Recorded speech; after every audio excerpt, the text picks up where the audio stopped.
BCom part first में ये अपन second paper banking के बारे में लगातार पढ़ते आ रहे हैं अपन। आज जो हम बातचीत करेंगे वो अभिनव बैंकिंग के बारे में, इनोवेटिव बैंकिंग और ई बैंकिंग, इंक्लूडिंग ई बैंकिंग सहित इंक्लूडिंग ई बैंकिंग। थोड़ी सी पृष्ठभूमि पीछे की तरफ चलते हुए देखते हैं। बैंक के बारे में बात 15वीं-16वीं शताब्दी से शुरू हो गई थी। बैंक का रूप दूसरा था। 17वीं शताब्दी तक आते आते वर्तमान स्वरूप के बारे में चर्चा होने लगी और 18वीं सदी के आसपास नया जो स्वरूप आपको बैंकिंग इंडस्ट्रीज का दिखाई देता है उसमें मिलता जुलता कोई स्वरूप हमें सामने आया। और हम ये कह सकते हैं कि भारत में 19वीं सदी जो थी वो बैंकिंग में तेज गति से विकास की थी। बैंकिंग इंडस्ट्रीज की शुरुआत सामान्य रूप से निजी क्षेत्र में हुई थी और निजी क्षेत्र की बैंकिंग इंडस्ट्रीज की शुरुआत इसलिए की गई कि लोगों के कुछ व्यक्तिगत हित थे। उन हितों को पूरा करने के लिए व्यक्तिगत कुछ स्वार्थ थे, उन स्वार्थों को पूरा करने के लिए मिलकर के कुछ कंपनी और कॉरपोरेशन बना करके बैंकिंग इंडस्ट्रीज को स्थापना करने का कार्य शुरू किया। परंतु जो बैंकिंग सिस्टम था उसमें वो सारा सिस्टम ट्रेडिशनल था। जैसा आपने देखा भी होगा और थोड़ी सी मैं जानकारी बता दूं आपको। आज से 40 साल पूर्व की स्थिति के बारे में अपनी जानकारी देखें तो बैंकिंग इंडस्ट्रीज तो थी, पूर्ण रूप था, परंतु था सारा का सारा सिस्टम ट्रेडिशनल था, मैनुअल था।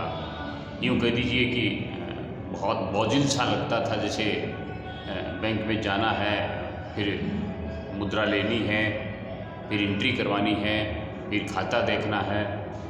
आप ये देखिए कि कभी कभी हम बैंक वालों से चर्चा करते थे कि इतने मोटे रजिस्टर उठाने के लिए आपको कम से कम 2-3 मजबूत कर्मचारियों की आवश्यकता पड़ती होगी। इतने मोटे रजिस्टर थे, उनके कैलकुलेशन करने के लिए जो मैनुअल कार्य था, या यूँ कह दीजिए विभिन्न प्रकार के खाता धारकों के खाते में जमा करना, उनको नकद जारी करना, उनके लोन के बारे में विवरण करना, उनकी दूसरी प्रकार की प्रविष्टियाँ करना, यानी एक ऐसा बोझिल कार्य लगता था जैसे बैंकिंग इंडस्ट्री के लोगों को काम करते करते उगता चुके होते थे। ऐसा लगता बैंक जो है वो बहुत बोरिंग वाला सी संस्था है, जिसमें काम करता है वो बोर हो जाता आदमी। तो हम ये कह सकते हैं कि 40 वर्ष 50 वर्ष पहले, खास करके हम हिंदुस्तान की बात करें तो 40-50 वर्ष पहले बैंकिंग इंडस्ट्रीज में बहुत ही आमूलचूल परिवर्तन आया। और आमूलचूल परिवर्तन इस दृष्टिकोण को लेकर के आया कि इतने इनोवेशन हुए, या यूँ कह दीजिए कि इतना परिवर्तन बैंकिंग इंडस्ट्रीज में आया जिसके बारे में हम सोच भी नहीं सकते हैं। अब मैं आपको एक छोटा सा उदाहरण बताऊं। हम 2000 के आसपास की बात करते हैं, 2002-3 के आसपास की। हमारे हायर एजुकेशन में एक रेफ्रेशर नाम से कोर्स होता है। रेफ्रेशर कोर्स है जिसमें 2 तरह के कोर्सेज होते हैं। एक रेफ्रेशर होता है, एक ओरिएंटेशन। नए जो लोग आते हैं उनको ओरिएंटेशन करवाते हैं और जो थोड़े सीनियर हो जाते हैं उनको रेफ्रेशर कोर्स करवाते हैं। तो वहाँ इन सब्जेक्टों के बारे में अच्छा खासा लंबा चौड़ा डिस्कशन होता है। तो वहाँ बाहर से आए हुए एक प्रोफेसर ने हमें ये कहा था कि जल्दी ही एक इस तरह की मशीन आने वाली है जो आपको अपने आप पैसे गिन करके देगी। हमने भी कल्पना नहीं की थी इस बात की, कोई विचार नहीं किया था और लगा जैसे ये ऐसे कह रहे हैं। पैसे गिनने का कार्य तो मैनुअली हो सकता है, मशीन पैसे गिनेगी तो कैसे गिनेगी, 50 का कैसे गिनेगी, 100 का नोट कैसे गिनेगी, 1000 के बारे में क्या विचार करेगी। उस समय 1000 के और 500 के नोट ही थे, 2 जगह नोट नहीं था। ये डिमोनेटाइजेशन के बाद में जो नई मुद्रा छपी उसमें 2000 का नोट आया और 1000 का बंद कर दिया, 500 का नोट भी बरकरार रखा। हमने वो जो लेक्चर सुना था उसमें लंबी चौड़ी बातें थी, हमने सुनी, क्रॉस क्वेश्चन भी हुए, विचार विमर्श भी हुआ। उन्होंने हमें बताया भी कि अभी अमेरिका वगैरह में, जापान वगैरह में इस प्रकार की मशीन आ चुकी है जो बैंकिंग इंडस्ट्रीज में काम करने वाले अधिकारी और कर्मचारियों का मतलब समय बचाती हैं और बैंकिंग इंडस्ट्रीज के कार्यों को सरलता प्रदान करती हैं, स्मूथ बैंकिंग इंडस्ट्रीज के कार्य होने लग गए हैं। चलो हमने मान ली ये बात, लेकिन थोड़ी सी कम जमी। आप देखिए 2000 की दो तीन के आसपास, 20 वर्ष पहले, 18 वर्ष पहले ये बात हमारे सामने आई थी। जैसा आजकल आप देख रहे हैं कि टेलीफोन से बात करना अपने आप में बड़ा कष्टकारक था। 20 साल 30 साल पहले जब टेलीफोन से बात करते थे बेसिक से, तो उसमें समस्याएं आती थी। कभी वो डिस्टर्बेंस खड़खड़ाहट का होता था, कभी उसमें किसी प्रकार की कोई टोन आने लग जाती थी, कभी कोई आवाज़ आने लग जाती थी। ऐसा लगता था ये टेलीफोन भी कभी सुधरेगा क्या।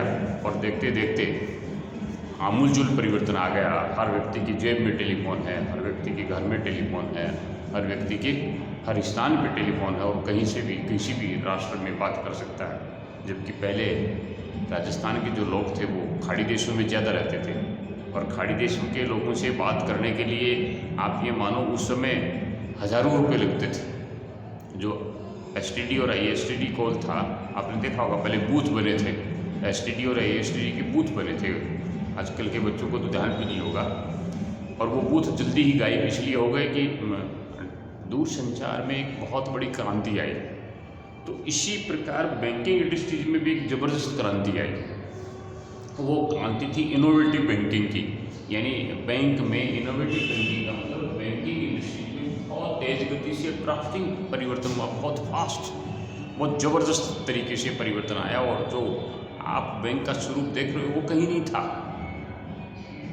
हम यूँ जाते थे और ख़ास बात ये थी कि बैंक के साथ में लोग जुड़े हुए भी नहीं थे। आज तो बिना बैंक के कोई आदमी नहीं मिलेगा आपको। अर्थात ये कह सकते हैं कि चाहे वो गांव का हो, चाहे वो शहर का हो, अगर वो बैंकिंग इंडस्ट्रीज के साथ जुड़ा हुआ नहीं है तो उसके काम ही नहीं हो सकते। चाहे वो परीक्षा दे रहा हो, चाहे वो फॉर्म भर रहा हो, चाहे वो दूसरे कोई कार्य कर रहा हो, तो बैंक का संबंध सीधा सीधा होगा। तो इनोवेटिव का मतलब है कि इतना इनोवेशन हुआ, इतना नवाचार हुआ। इनोवेशन का मतलब नवाचार हुआ, इतना नवाचार हुआ कि आपको कितना अच्छा स्वरूप हमें मिलता है। जैसे कई बार मैं बच्चों को बताता हूँ कि आप फोटोस्टेट करवाते हो मार्कशीट की।